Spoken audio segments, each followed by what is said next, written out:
जय श्री सीताराम मित्रों। वर्ष 2026 के बारे में बात कर रहे हैं, वार्षिक राशिफल के बारे में बात कर रहे हैं। यदि आपकी राशि मीन है तो आपके बारे में बात कर रहे हैं। यदि आपकी राशि मीन नहीं है, कुछ और है, तो आप YouTube channel V S astrology की प्लेलिस्ट वार्षिक राशिफल में जाएं। वहां पर आपको आपका पर्सनल डेडिकेटेड वीडियो मिल जाएगा, आपकी राशि के आधार पर वो आप देख सकते हैं। आज तो हम मीन राशि वालों के ही बारे में बात करेंगे।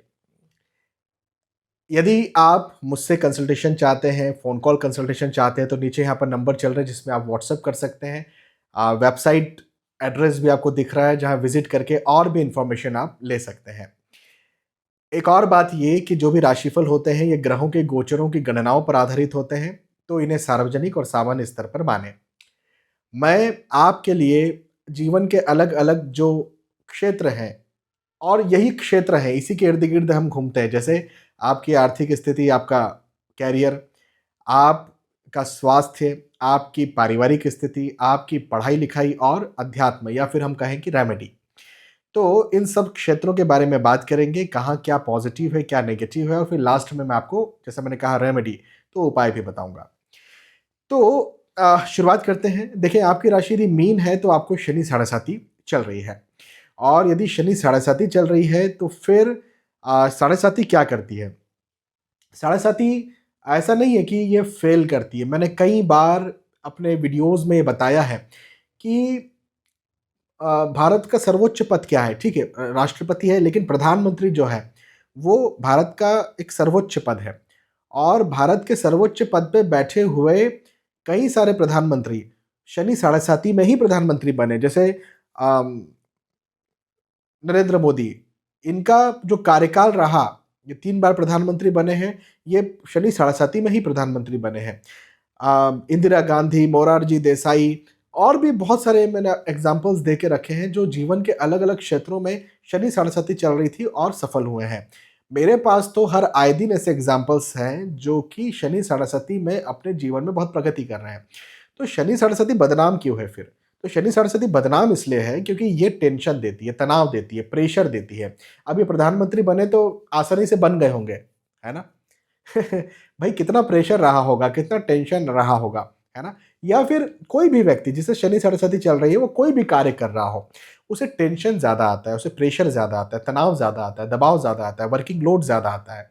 और यदि ये चीज़ें आती हैं और जो इन सब चीज़ों को फेस कर लेता है, झेल लेता है, वो शनि सरस्वती को पार कर जाता है। तो आप शनि सरस्वती चल रही है, तो इस बात को लेकर के मत डरें कि आपके भाग्य में अब नुकसान होने वाला है।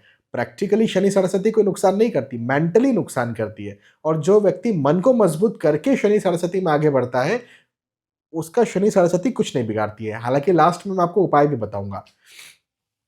अब नौकरी, व्यवसाय, प्रोफ़ेशन, आर्थिक स्थिति के बारे में हम बात करते हैं।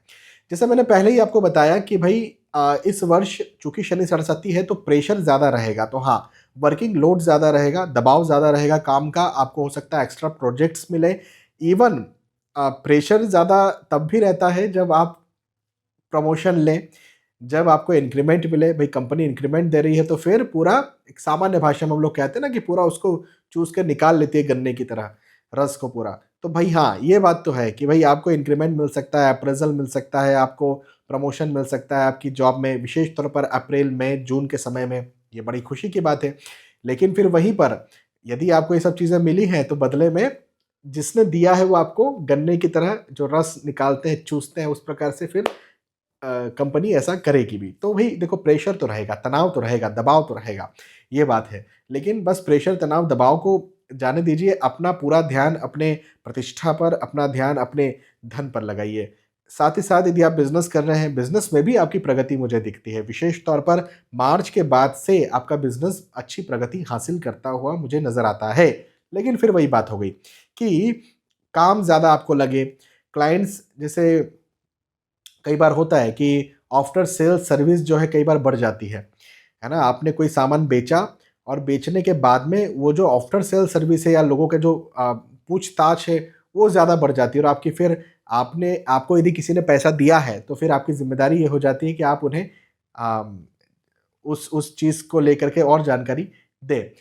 तो हाँ, ऐसी स्थिति ज़रूर से बन सकती है कि आपको और दबाव और तनाव और वर्किंग लोड ज़्यादा लगे, लेकिन ठीक है, कोई दिक्कत नहीं है। मेहनत ज़्यादा कीजिए, मेहनत से मत डरिए, बाकी तो कोई दिक्कत नहीं दिखता। मतलब आर्थिक दृष्टिकोण से ये वक़्त बहुत मज़बूत मुझे दिखता है, विशेष तौर पर मार्च, अप्रैल और फिर उसके बाद का जो समय है, वो आपकी प्रतिष्ठा, आपकी नौकरी में उन्नति, आपकी प्रमोशन, आपके बिज़नेस में उन्नति, आपके क्लाइंट्स कस्टमर्स में वृद्धि के संकेत मुझे दिखाता है।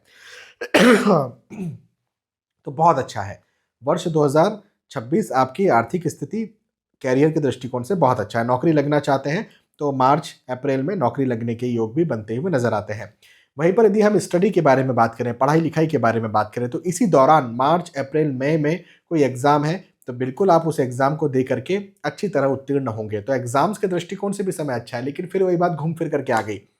शरीर साढ़े-साती है तो दबाव तो रहेगा, प्रेशर तो रहेगा, टेंशन तो रहेगा, तनाव तो रहेगा। हाँ, तो उसको झेलना है आपको, इस बात का ज़रूर ध्यान रखें, अन्यथा अन्यथा आपकी कोई मुझे दिक्कत नहीं दिखती है। तो तनाव, दबाव को झेलिए, बाकी प्रैक्टिकली ये वर्ष आपके लिए आपके भाग्य में वृद्धि करने आया है, बस ये। हाँ, अब यदि आपने तनाव और दबाव से डर करके बैठ गए, तो फिर गए काम से। बिल्कुल फिर चीज़ें वो है ना, जो डर गया सो घर गया, वो वाली बात है। तो भई हाँ, ऐसी बात तो ज़रूर है। तो डरना नहीं है, घबराना नहीं है, टेंशन में नहीं आना है, तनाव में नहीं आना है, वर्किंग लोड को ज़्यादा नहीं समझना है, काम से जी नहीं चुराना है, हार्ड वर्क से जी नहीं चुराना है, आपकी सफलता आपको मिल जाएगी। अब यदि पारिवारिक दृष्टिकोण से बात करें, तो देखो पारिवारिक दृष्टिकोण से ये वक़्त जो है, ये कहीं न कहीं मतभेद करवाने वाला मुझे नज़र आता है। क्योंकि देखो क्या होता है ना, जब टेंशन रहता है, तनाव रहता है, तो आप कुछ बोल जाते हैं या फिर वैसा सोच करके नहीं बोलते हैं और फिर आपकी बातों को गलत लिया जा सकता है। तो हाँ, ऐसी स्थिति मुझे आपके साथ बनती हुई नज़र आती है कि आपकी बातों को गलत लिया जाए, गलत समझा जाए, गलत माना जाए। तो भई अब वही बात है कि ज़रा ध्यान रखें। अ, मैं ये कहूँगा कि आप क्या बोल रहे हैं, विशेष तौर पर मैं अप्रैल, मई, जून इस पीरियड की बात कर रहा हूँ। आप क्या बोल रहे हैं, आपकी बातों को गलत लिया जाएगा और रिश्ते बिगड़ सकते हैं। तो अपने रिश्तों का ध्यान दें, पहली बात। दूसरी बात ये कि अच्छी चीज़ ये नज़र आती है कि जनवरी, फरवरी और लास्ट नवंबर, दिसंबर में आप यदि विवाह के इच्छुक हैं, तो आपका विवाह तय हो, या आपके घर परिवार में कोई विवाह का इच्छुक हो, तो उनके विवाह तय हो। मतलब मांगलिक कार्य, मांगलिक प्रसंग के योग भी बनते हुए नज़र आते हैं। ये एक बहुत अच्छी बात मुझे आपके लिए दिखती है। तो ये भी है। तो ओवरऑल थोड़ा इस समय कहीं न कहीं उतार-चढ़ाव मतभेदों के दृष्टिकोण से मुझे नज़र आता है, लेकिन फिर भी उसके बावजूद भी ये वर्ष मांगलिक कार्य, मांगलिक प्रसंग जब बता रहा है, तो परिवार में वृद्धि, परिवार में उन्नति, परिवार में खुशहाली भी बताता हुआ नज़र आता है। अच्छा समय है। अ, स्वास्थ्य जो कि सबसे ज़्यादा इम्पोर्टेंट है, उसके दृष्टिकोण से बात करना है कि स्वास्थ्य आपका थोड़ा उतार-चढ़ाव में रह सकता है। अभी हाल-फिलहाल में मुझे भी कफ़ हुआ पड़ा है, मुझे भी सर्दी हुई है, तो स्वास्थ्य उतार-चढ़ाव में रह सकता है। विशेष तौर पर इस वर्ष का जनवरी, फरवरी, फिर उसके बाद में जून, जुलाई, फिर उसके बाद में नवंबर, दिसंबर, ये पीरियड में आपको अपने स्वास्थ्य का विशेष ध्यान रखना है। पेट, पेट का निचला हिस्सा, कमर संबंधी समस्याएँ और यदि आपको कोई बड़ी बीमारी है, लंबी बीमारी जो है, यदि ऐसी कोई बीमारी है, तब तो विशेष ध्यान रखने की आपको ज़रूरत रहेगी। हाँ, ये आप ज़रूर ध्यान रखें। तो उतार-चढ़ाव थोड़ा-सा इस वर्ष आपके स्वास्थ्य में लग सकता है। मानसिक तौर पर वही बात है ना, टेंशन हो, तनाव हो, तो उसकी वजह से फिर इम्यून सिस्टम वीक होता है, फिर सर्दी-जुकाम तो आसानी से हो ही जाते हैं। तो इस बात का ज़रूर से आप ध्यान रखें, अन्यथा कोई भी दिक्कत नहीं है। स्वास्थ्य का थोड़ा ध्यान रखें। अब जब मैंने यहाँ पर बातें बताई हैं तो कुछ अच्छी, कुछ बुरी, कुछ खट्टी, कुछ मीठी बातें बताई हैं। तो क्या उपाय करना चाहिए? देखिए, आपकी राशि मीन है और मीन राशि के स्वामी है गुरु। गुरु के अधिष्ठित देवता है श्री नारायण जी। तो श्री नारायण जी या लक्ष्मी नारायण जी का मंदिर हो, विष्णु जी का मंदिर हो, तो वहाँ आपको हर गुरुवार को जाना चाहिए। या फिर कोई गुरु तुल्य है, जैसे संत महात्मा का कोई मंदिर है, कोई गुरु तुल्य कोई है, जिनका कोई आश्रम है, जिनका कोई मठ है, जो कोई जगह है, तो वहाँ जाएँ आप और वहाँ जा कर के उनके दर्शन करें। उनके दर्शन लाभ लें तो और भी अच्छी बात है।